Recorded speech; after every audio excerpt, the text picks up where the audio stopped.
nhomประกาศนาខ្ញុំបាទឆ្លើយបញ្ហាពុទ្ធបរិស័ទនេះគឺជាបញ្ហារបស់លោកតាទូទេណាសៃនួនទូខ្ញុំបាទសូមគោរពគេរវៈចំពោះដល់លោកគ្រូធម្មអាចារ្យជាទីគោរពខ្ញុំបាទសូមបវារណាដល់លោកគ្រូសូមមេត្តាធ្វើនៅសេចក្តីអនុគ្រោះដោះស្រាយនៅសេចក្តីងងខ្លៅរបស់ខ្ញុំបាទដែលមានវិចិត្រឆាដូចតទៅនេះសំណួរទី1ខ្ញុំបានស្ដាប់ក្នុងខ្សែអត្ថសម្លេងធម៌ក្នុងរឿងព្រះកោណ្ឌញ្ញៈដែលជាខ្សែអត្ថលេខ254បានសម្រាប់ធម៌មុនព្រះសិរីបុត្រនិងព្រះមោគលានព្រះកោណ្ឌញ្ញៈព្រះអង្គក៏បានសម្រាប់ជាអេហិភិក្ខុមានឧបនិស្ស័យចាស់ខ្លាជាងព្រះសិរីបុត្ររួមព្រមទាំងព្រះមោគលានទៀតផងចុះអាស្រ័យហេតុអ្វីបានជាព្រះកោណ្ឌញ្ញៈខ្វះឧបនិស្ស័យហេតុបច្ច័យអ្វីបានជាព្រះកោណ្ឌញ្ញៈមិនបានសម្រេចធ្វើជាអក្សរសាវកឆ្វេងស្ដាំរបស់ព្រះតថាគតក្នុងពេលនេះសូមលោកគ្រូមេត្តាសន្តោសត្រាប្រណីនៅរឿងនេះឲ្យខ្ញុំបាទរួមទាំងពុទ្ធបរិស័ទបានយល់នៅសភាពនោះផងសូមលោកតាបានជ្រាបថាបារមីដែលកសាងនៃអក្សរសាវកឆ្វេងស្ដាំនៃព្រះសម្មាសម្ពុទ្ធណាចាណាគឺត្រូវតែច្រើនជាងសាវកផ្សេងដូចជាព្រះអញ្ញាកោណ្ឌញ្ញៈគឺត្រូវតែមួយអសង្ខ័យកັບថែម100,000មហាកັບនឹងឯចំណែកព្រះអញ្ញាកោណ្ឌញ្ញៈពិតមែនតែលោកបានត្រាស់មុនតែការដែលត្រាស់ដឹងរបស់ព្រះអញ្ញាកោណ្ឌញ្ញៈគឺមានឧបនិស្ស័យត្រឹមតែជាសាវកបារមីញាណជាធម្មតាដែលនឹងត្រូវបានជាព្រះអរហន្តត្រឹមមួយអសង្ខ័យ100,000មហាកັបគឺសម្រាប់អគ្គសាវកស្ដាំឆ្វេងដូចជាព្រះសិរីបុត្រព្រះមោគលានហើយដល់ទៅសាវកធម្មតាដូចជាព្រះអនន្តព្រះអនុរុទ្ធព្រះកស្សបៈអីចឹងត្រូវកាត់មួយអសង្ខ័យចេញនៅសល់តែ100,000កັບទេចឹងទេណាកសាងមានរយៈពេលខុសគ្នាដូច្នេះសំបីបានត្រាស់មុនក៏ដោយតែរឿងត្រាស់មុននេះជារឿងឱកាសពេលវេលានៃការត្រាស់ដឹងរបស់បុគ្គលម្នាក់ផ្សេងគ្នាចឹងទេណាសេចក្តីតាំងចិត្តសេចក្តីប្រាថ្នាការអធិដ្ឋានទុកក្នុងសន្តានអស់កាលដែលយូរណាស់មកហើយដើម្បីថានឹងជាអគ្គសាវកស្ដាំឬក៏អគ្គសាវកឆ្វេងឬក៏ដូចជាព្រះអញ្ញាកោណ្ឌញ្ញៈដើម្បីថានឹងត្រាស់ដឹងនៅធម៌មុនទេគឺជាការតាំងចិត្តអធិដ្ឋាន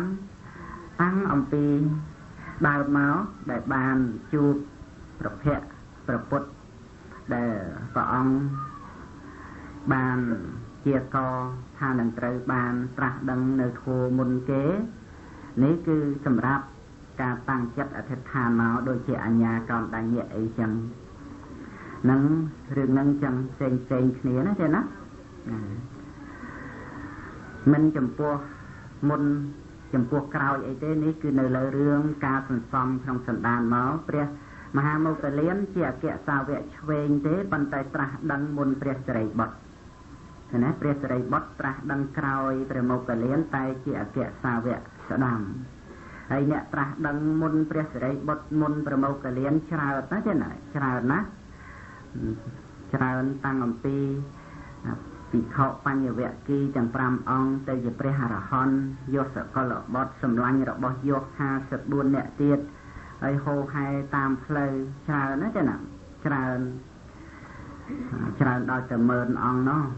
ណាដែលត្រាស់ដឹងមុនព្រះសិរីបុត្រព្រះមោគលានហ្នឹង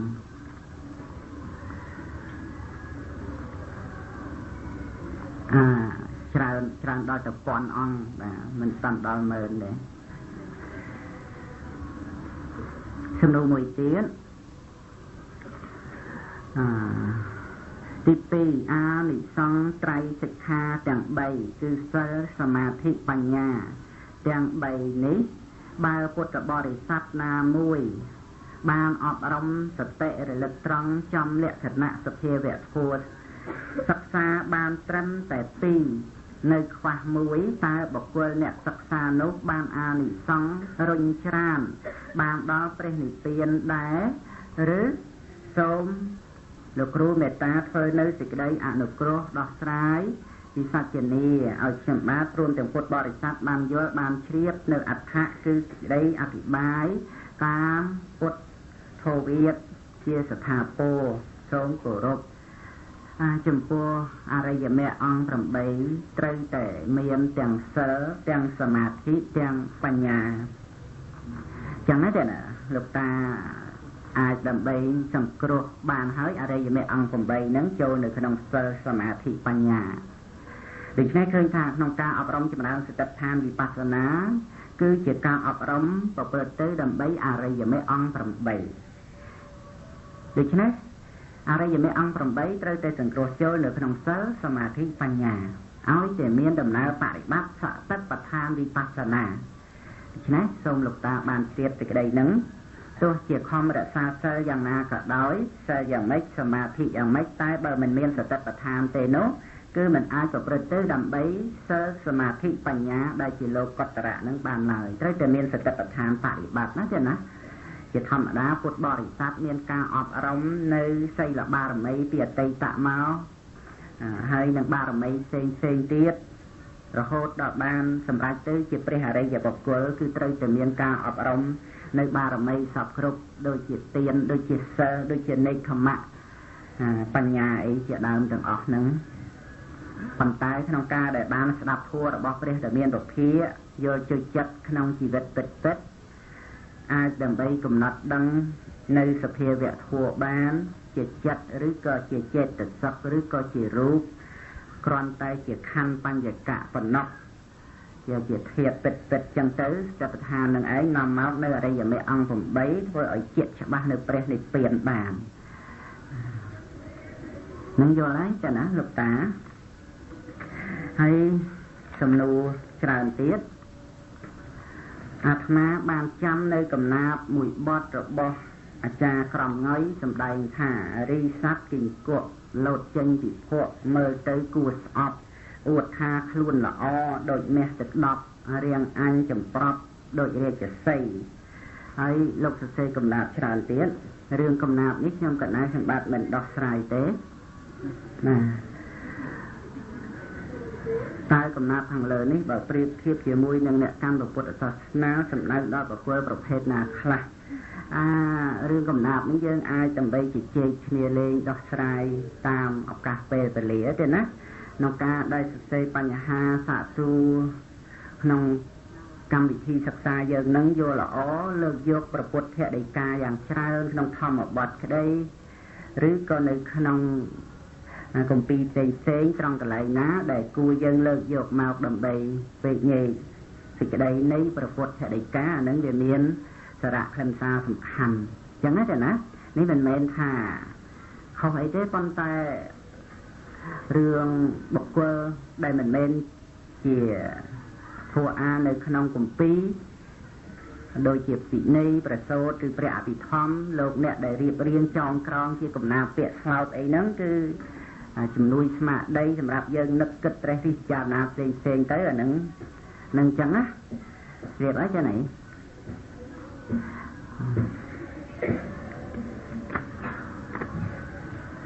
សូមចម្រើនពរមកដល់លោកគ្រូធម្មយាចាបុត្រវងសូមលោកគ្រូជួយបំភ្លឺបន្តិចទៀតដើម្បីឲ្យសមណសិស្សដែលទៅនឹងបានចូលសិក្សាព្រះអភិធម្មថ្មីកាលពីក្នុងព្រះវស្សាទី7លោកគ្រូបានសម្ដែងថាប្រគុណម្ចាស់ញាតិញោមដែលបានសិក្សានៅព្រះអភិធម្មត្រូវសិក្សាឲ្យស្គាល់ចិត្តដូចជាយើងស្គាល់នៅកូនចៅមិនច្រឡំយ៉ាងណាចំណែកចិត្តក៏ត្រូវស្គាល់ដូចគ្នាអញ្ចឹងដែរតើអាចឆ្លូតបានអាត្មាឆ្ងល់អំពីពាក្យថាស្គាល់ចិត្តនោះតើសំដៅត្រង់ស្គាល់តែឈ្មោះចិត្ត sốt sọc ngày đấy rư mũi của miền này phê chỉ này tiệt xong được rú chui cầm sư tam cả củ riêng ca qua chật này đôi chị bong các bạn bằng riêng thì môn này hầm bánh mánh có miền phần chùa đại tí sập hiếp này ca qua chất cứ sập hiếp này chất chị bò rầm nát tịch tịch chẳng hết nè nhầm cả na nhầm bát có miền con cha giật nhóm của miền nơi sập hiệp vẹn tất cứ chặt được này ca qua chất cứ qua từ lớn sập hiệp vẹn tất để hai thằng chặt nâng ấy để vì miền bọc hết lẹ khả nạ dạng na chia lẹ khả năng nâng ca để ban đăng chặt bắt nơi ở đây nơi ở ru rư sầm lên rư khăn rư ro rư phật thập tệ rư cật hom mê ram nắng cứ chỉ lẹ khả nạ là bỏ chặt nắng mùi lẹ khả nạ này chặt nắng miền ở đây chỉ ram đầm bấy mà ở đây mình vùng vén và căn thà tu luôn nè đăng nữ ram nục nục nắng cứ chùm nuôi mà đấy bật tới chỉ tập tham bảy bát cả na vào miền chặt chỉ ram này tập tham có tới kia chặt ta nụ bát na sẽ tập hàn quân cha xua mà đấy có chỉ cả lõ đầm bấy tình chuyện ở khơi đo quân cha hiệt nhôm miền ca sắp xa bẻ bị thom rồi về về liền nắng đầm bấy thả tá ca sắp xa chất từ tam chiết từ tam phum rư chia hệ trục cạ rư xạ hệ trục cạ nắng tao không sắp xa mà on được việc nắng phải giỏi ấy đầm bấy bàn chơi chia khẩn xa dạng ná nông ca sập xa nắng đầm bấy của bật tại bạc nắng để lột xua nó có nông này chẳng đa rừng này miên sạ khẩn xa sầm khăn nắng thế nào nông ca sập xa bò mặt ở thố pro sập cài dễ được thểประกันnơi rồi bỏ nụ anh tha chỉ sập tha chỉ bọc quơ tha chỉ tu khuôn tha chỉ bỏ ro tha chỉ sệt trai được cho nên ca sập xa rụng lê chai sập cục chẳng tới cứ chia chùm nuôiឧបការៈឲ្យមានស្មារតីតាមរលឹកគឺរលឹកតាមដែលបានរៀនបានស្ដាប់មកនោះហើយនឹងមានការសិក្សារឿយៗដោយអំណាចសតិនិងបញ្ញាធัวដែលបានសិក្សាស្ដាប់រៀនមកនឹងមានសម្រាប់ពិសោធន៍បានគ្រប់ពេលវេលារាល់ថ្ងៃសពគ្រប់ទាំងអស់រៀនទៅមានការដឹងថានេះជាវិបាកនេះជាអកុសលចឹងទេណា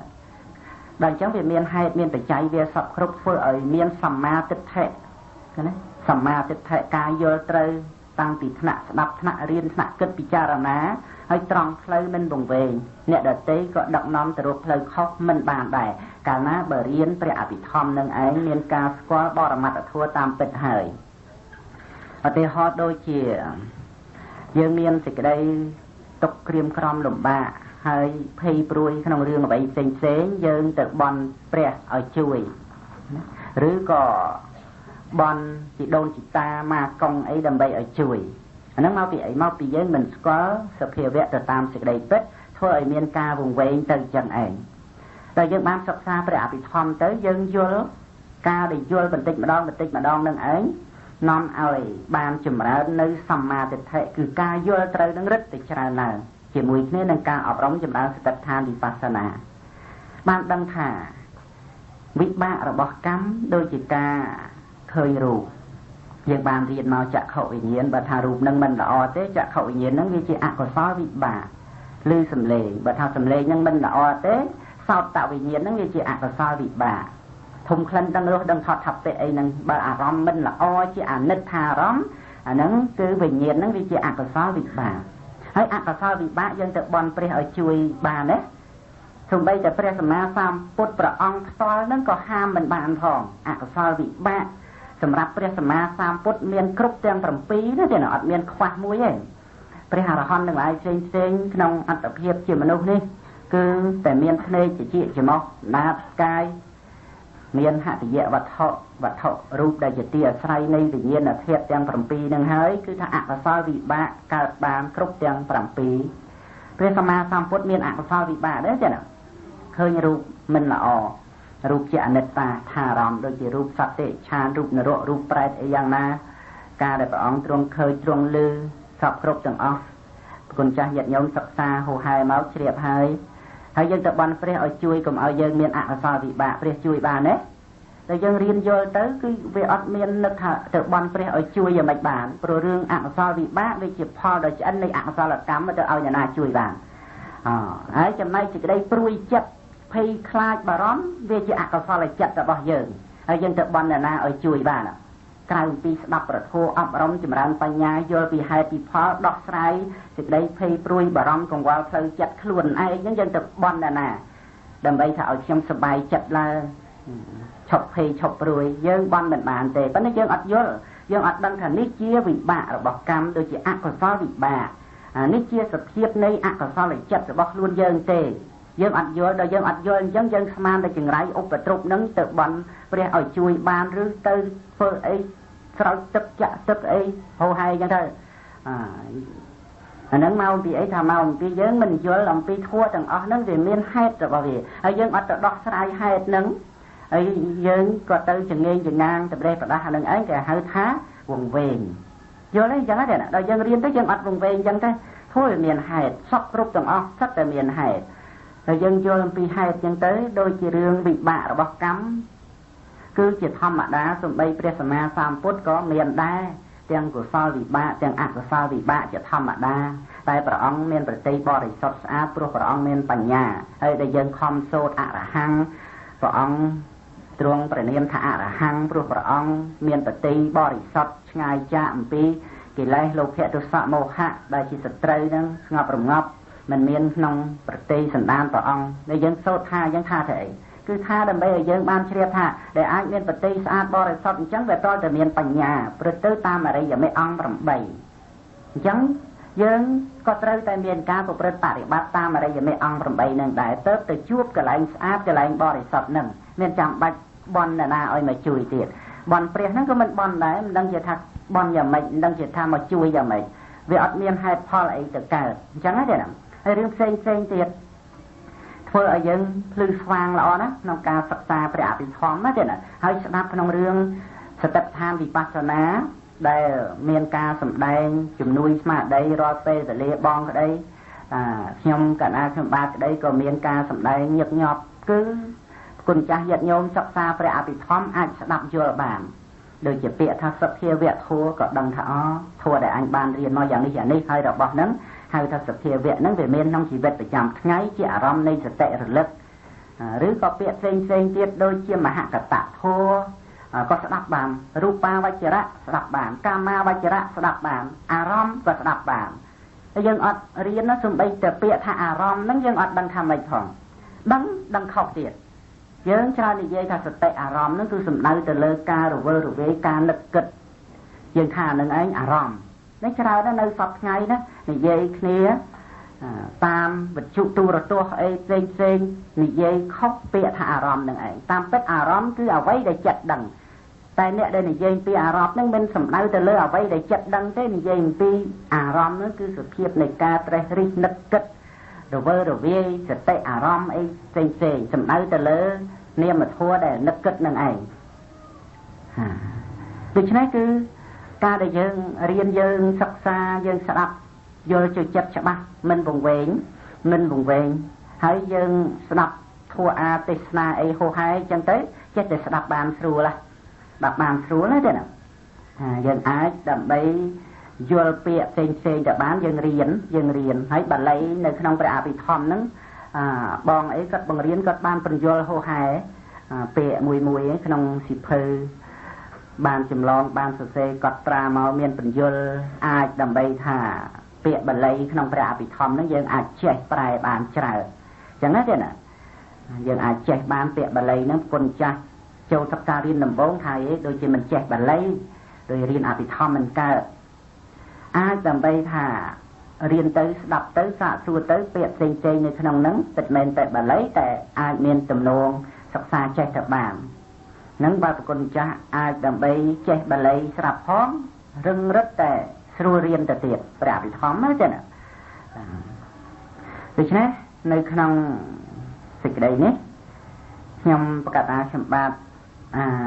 អាចឆ្លើយបញ្ហាតទៅទៀតបញ្ហានេះច្រើនទេណាហើយនៅធัวដែលត្រូវសម្ដែងនោះមិនតាន់សម្ដែងផងប្របាទកុសរាជនោះអាត្មាភាពប្រនាមភិក្ខុឋានចារីហៅថាមនោរម្យគង់នៅនរាវ័នអាត្មាភាព ក៏បាននិមន្តមកសិក្សាប្រធัวជាមួយនឹងលោកគ្រូជាយូរយារណាស់មកហើយឥឡូវនេះអាត្មាភាពក៏បានឆ្ងល់នៅសំណួរខ្លះដែរចង់សួរលោកគ្រូសូមឲ្យលោកគ្រូមេត្តាបកស្រាយឲ្យអាត្មាភាពដោយអនុគ្រោះផងសំណួរអាត្មាឆ្ងល់ណាស់ដូចជាវត្តតែមួយមានទីអាវាសព័ទ្ធជុំវិញក៏ប៉ុន្តែខ្វះសីមាមកពីព្រោះព្រះវិហារនោះវាចាស់បាក់បែកអស់ដូចជាលោកតាចៅអធិការវត្តព្រមទាំងលោកភិក្ខុសង្ឃនិងគណៈកម្មការអាចារ្យវត្តក៏បានជុំសង្ឃរួចហើយក៏នាំគ្នារុះរើនៅព្រះវិហារនោះចេញទៅក្រឡប់មកលោកតាជាចៅអធិការវត្តព្រមទាំងភិក្ខុសង្ឃនិងគណៈកម្មការអាចារ្យវត្តក៏បានពិភាក្សាគ្នាដើម្បីនឹងធ្វើព្រះវិហារឡើងវិញក៏ប៉ុន្តែមហាមេឃក៏បានធ្លាក់លៀងមកជុកចំធ្វើអ្វីក៏មិនកើតសោះអាត្មាសុំសួរលោកគ្រូថាបើដល់ថ្ងៃអបោសុតតើលោកធ្វើអបោសុតកម្មបានដែរឬទេពីព្រោះវត្តអត់សីមាសូមលោកគ្រូបកស្រាយទៅតាមគួរផងរឿងសីមាប្រគុណចាស់សិក្សាច្រើនបានចេះណាទេណាសីមានឹងខ្ញុំកណ្ដាលបាទក៏បានឆ្លើយតាមសំណួរគុណចាស់ថាសីមានឹងមិនមែនបាត់ទៅតាមវិធាដែលបាក់បែកនឹងទេសីមាដែលសង់បានសូត្រចងសន្មត់ហើយគឺតាំងនៅតាំងនៅយូរណាទេណារហូតដល់ទៅអស់ពុទ្ធសាសនាណាសំបីនិមិត្តសីមាថ្មហ្នឹងគេកោះយកទៅឯណាក៏ដោយតែសីមានៅតែមានចូលទៅក្នុងដីជ្រៅណាសីមាហ្នឹងគឺនៅតែមានលើកលែងតែសង់ហ្នឹងសូត្រដកចេញបើមិនសូត្រដកទេនៅតែសីមាហ្នឹងឯងដូច្នេះគឺថាអាចដើម្បីធ្វើនៅអបោសតកម្មសំបីនៅក្នុងបរិវេណវត្តហ្នឹងដែលជាវិសុងគាមសីមាក៏អាចធ្វើកម្មបានដែរគឺជាសីមាដែរណាទេណាវិសុងគាមសីមាដូចជាសង់សន្មត់ចងសីមាដែលជាខណ្ឌសីមាអីហ្នឹងក៏ត្រូវអាស្រ័យវិសុងគាមសីមានឹងដែរព្រោះក្នុងការសន្មត់ខណ្ឌសីមាត្រូវសង្ឃកម្មដែរណាទេណា4អង្គយ៉ាងតិចដូច្នេះតែសង្ឃកម្មត្រូវអាស្រ័យសីមាគឺវិសុងគាមសីមាហ្នឹងគឺសីមាហ្នឹងមានអញ្ចឹងពីព្រោះអីអាត្មាក៏បានសិក្សានៅសិភៅសង្ឃកម្មភាគ1របស់លោកគ្រូដែលបានឲ្យអាត្មាដើម្បីយកទៅសិក្សានោះអាត្មាក៏បានឃើញការសន្មត់នៅសីមាឥឡូវនេះអាត្មាសូមសួរលោកគ្រូថាដូចជាវត្តមួយអត់មានព្រះវិហារមានតែសាលាឆាន់តើលោកអាចសន្មត់ជាទីកន្លែងសម្រាប់ធ្វើសង្ឃកម្មបានឬអត់សូមឲ្យលោកគ្រូបកស្រាយទៅតាមការគួរផងចុះដោយបានប្រកេនហើយអំបញ្ញមិញអំពីសីមាហ្នឹងសំណួរហ្នឹងក៏នៅក្នុងនឹងដែរដាក់បានទេណារឿងសីមាហ្នឹងជាបន្តទៅខ្ញុំប្រកាសណាសូមថ្វាយបង្គំគោរពព្រះគុណម្ចាស់គ្រប់ព្រះអង្គដែលបាននិមន្តមកសិក្សាធម៌នៅក្នុងទីនេះហើយនឹងគោរពញាតិញោមបងប្អូនទាំងអស់ដែលមានសេចក្តីជ្រះថ្លាពេញចិត្តក្នុងការសិក្សាធម៌ក្នុងថ្ងៃនេះឧបោសថសិលផងជ្រះថ្លាខ្ញុំកណ្ដាលខ្ញុំបានសូមត្រេកអរអនុមោទនាដល់សន្តានបតីទឹកចិត្តគុណចាស់ញាតិញោមហើយការស្ដាប់ធម៌ជាជំនួយស្មារតីហើយនឹងប្រព្រឹត្តបរិបត្តិទៅដើម្បីជាការជ្រើសរើសនៅគុណធម៌សន្សំក្នុងសន្តានរៀងខ្លួនណាចា៎ណាក្នុងជីវិតយើងរាល់ថ្ងៃយើងមិនត្រូវឲ្យកុសលធម៌របស់យើងវិនាសព្រោះតែអកុសលធម៌របស់អ្នកដទៃទេជួនកាលអ្នកដទៃគេមានអកុសលធម៌ខ្លួនគេណោះអញ្ចឹងទៅតែយើងវិនាសកុសលធម៌របស់យើងដោយសារអកុសលធម៌របស់អ្នកដទៃក៏មានដែរជួនកាលមិនមែនត្រឹមតែអកុសលធម៌របស់អ្នកដទៃទេគឺកុសលធម៌របស់គេទេតែខ្លួនឯងឯនេះត្រូវវិនាសកុសលធម៌របស់យើងក្នុងជីវិតរាល់ថ្ងៃវាមានការតេតិនគ្នាអញ្ចឹងគុណចាស់ញាតិញោមជ្រាបហើយទេណានេះគឺខ្ញុំកណាខ្ញុំបានគ្រាន់តែនឹកឃើញហើយក៏និយាយទៅថារឿងសំខាន់ណាស់គុណធម៌សម្រាប់យើងម្នាក់យើងមិនត្រូវអាស្រ័យអ្នកដទៃដើម្បីបំផ្លាញកុសលធម៌របស់យើងដោយយើងព្រមឲ្យកុសលធម៌វិនាសហើយព្រមឲ្យអកុសលធម៌ចម្រើនឡើងតាំងនៅក្នុងសន្តាននេះជាការវង្វេងឆ្លងវង្វេងដោយមិនមានសតិសម្បជញ្ញៈដឹងថាអកុសលធម៌ដែលជាសត្រូវធំកំពុងតែតាំងនៅក្នុងសន្តានអត់ដឹងជួនកាលដឹងហើយក៏ដោយតែជាការព្រមដើម្បីឲ្យអកុសលធម៌នឹងឯងប្រព្រឹត្តទៅបានព្រោះអកុសលធម៌នឹងមានកម្លាំងដូច្នេះរឿងនេះប្រគុណចាស់ញាតិញោម មានការសង្វេគចំពោះសង្សារវត្តដែលពោពេញទៅដោយសេចក្តីសុខមានតែកុសលធម៌នេះឯងដែលជួយជំរុញដល់ស្ថិដ្ឋានបរិបត្តិទៅស្ថិដ្ឋានបរិបត្តិមានកម្លាំងប្រទៅដើម្បីត្រាស់ដឹងនៅអរិយសច្ចធម៌ដោយអរិយមេអង្គ8នឹងបានណាចឹងណាចឹងហើយតាមឆន្ទៈគុណចាស់ញាតិញោមឃើញថាមានការចូលចិត្តសិក្សាព្រះអភិធម្មនឹងដើម្បីយកចេះយកដឹងឲ្យមែនទែនខ្ញុំកណ្ណាខ្ញុំបាននឹកឃើញជ្រះថ្លាត្រេកអរចង់ឲ្យញាតិញោមនឹងរៀនឲ្យចេះមែនទែនគុណចាស់ញាតិញោមណាចារៀនឲ្យចេះថាចេះអភិធម្មនឹងមែនទែនណារៀនតាមបងបង្រៀនរាល់ពេលហ្នឹងទៅចេះហើយរៀនតិចចឹងទៅផ្សំគ្នាច្រើនទៅចេះហើយត្រូវអាស្រ័យការសាកសួរឲ្យបានច្បាស់លាស់ប្រកបទៅជាក្រែងលោយល់ច្រឡំយល់ខុសចឹងណាចាតាមការសិក្សារៀនសូត្រហ្នឹងឃើញថាល្អប្រសើរកុំដាក់ធុរៈចោលរៀនឲ្យតតែចេះចាដូចនៅស្រុកថៃអ្នកចេះអភិធម្មហ្នឹងសម្បូរណាស់ហើយតាមសង្កេតមើលទៅច្រើនតែលោកយាយទៀតតែគាត់រៀនអភិធម្មមកតាំងពីក្មេងខំប្រឹងរៀនយូរឆ្នាំណាចេះណាយូរឆ្នាំរៀនតាំងពីក្មេងអាយុ20ផ្លាយអីហ្នឹងរៀនរហូតដល់ទៅ50ទៅទីជាលោកយាយអភិធម្មហើយចេះអភិធម្មអីអាចសម្ដែងធัวជួយណែនាំបញ្ញាបញ្យល់អ្នកដទៃបានប៉ុន្តែរឿងនេះត្រូវអាស្រ័យស្ថិដ្ឋានវិបស្សនាទៅអាចព្រួបសង្កត់នៅការញាប់ញួរចំពោះលៀបយសការៈសេចក្តីសិក្សាជាដើមនឹងបានណាចាតើតែមានស្ថិដ្ឋានដឹងសភាពនៃកុសលពិតប្រកបអកុសលពិតប្រកបនឹងការសិក្សាល្អណាស់តាមឆន្ទៈពេញចិត្តនៃប្រគុណចាស់ញាតិញោមបងប្អូនទាំងអស់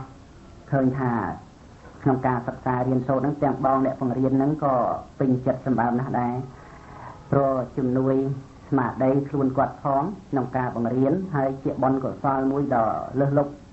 ក្នុងការសម្ដែងធម៌បង្រៀនបញ្យល់ឲ្យប្រគុណចាស់ញាតិញោមយល់ព្រះធម៌ហ្នឹងបានវាត្រូវគ្នាវាត្រូវនឹងអ្នកដែលរៀនហ្នឹងគឺប្រគុណចាស់ញាតិញោមហ្នឹងមានសេចក្តីពេញចិត្តចង់ចេះចង់ដឹងពិតប្រាកដមែនលើកថ្ងៃនេះហ្នឹងហួសមករៀនហ្នឹងណានេះក៏ជាការដែលប្រព្រឹត្តទៅដោយសេចក្តីពេញចិត្តក្នុងការសិក្សារៀនសូត្រ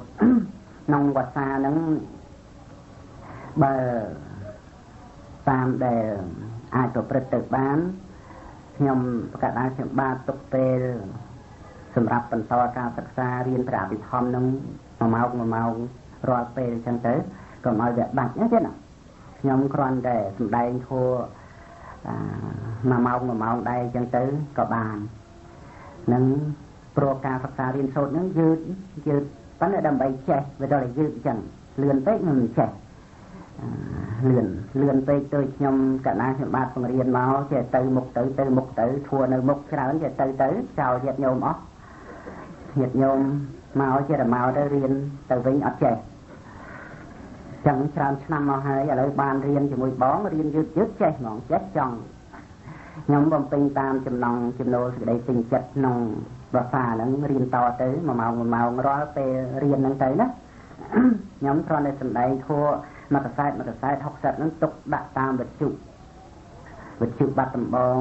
មិនបានដាក់នៅភ្នំពេញចឹងទៅក៏មកអត់ខ្សែអត់ដាក់វិទ្យុហើយក៏ដើម្បីជំនួយក្នុងការយល់ព្រះធម៌ផងដែរដែលខ្ញុំកណាខ្ញុំបានអាចដើម្បីមានពេលស្រាវជ្រាវក្នុងបត្រៃដីដកអត្ថកថាត្រង់កន្លែងណាដែលជំនួយស្មារតីដល់គុណចាស់ញាតិញោមហើយទាំងខ្ញុំកណាខ្ញុំបាទផងដែរដើម្បីសេចក្តីចម្រើនក្នុងពុទ្ធសាសនាគ្រាន់តែផ្ដាំថាញាតិញោមខំប្រឹងរៀនហ្នឹងតាំងចិត្តតែរៀនដើម្បីចេះគឺថាជាការសិក្សាមួយប្រចាំជីវិតមិនមែនគ្រាន់តែពេលទំនេររៀនទេអានេះគឺថារៀនយកចេះបូជាចំពោះពុទ្ធសាសនាហ្មងណាទេរៀនហ្នឹងរៀនឲ្យដឹងខ្លួនឯងថាអញដូចជាគ្រាន់បើចេះអភិធម្មដែរដឹងខ្លួនអញ្ចឹងទេរៀនឲ្យប្រកបវិជ្ជាអញ្ចឹងហើយតែបងក៏បង្រៀនហ្នឹងប្រកបវិជ្ជាហើយតំអិតតំអន់អញ្ចឹងទេណាអញ្ចឹងខ្ញុំកណ្ដាលខ្ញុំបាទនឹងបន្តប្របាទកុសរាជនឹងខ្ញុំចង់ស្ដាប់តដែរទេណាឬក៏មិនចាំបាច់ទេក្នុងកាលដែល ព្រះនាងបភាវតីមានបតីខឹងក្រោធនឹងព្រះបរមពុរិស័ទរត់ចេញអំពីនគរកុសាវតីទៅកាន់សាកលៈនគររត់ទៅចឹងទេណារត់ទៅបាត់ទៅព្រះបរមពុរិស័ទមិនខាត់ទេក្នុងពេលហ្នឹងឃើញ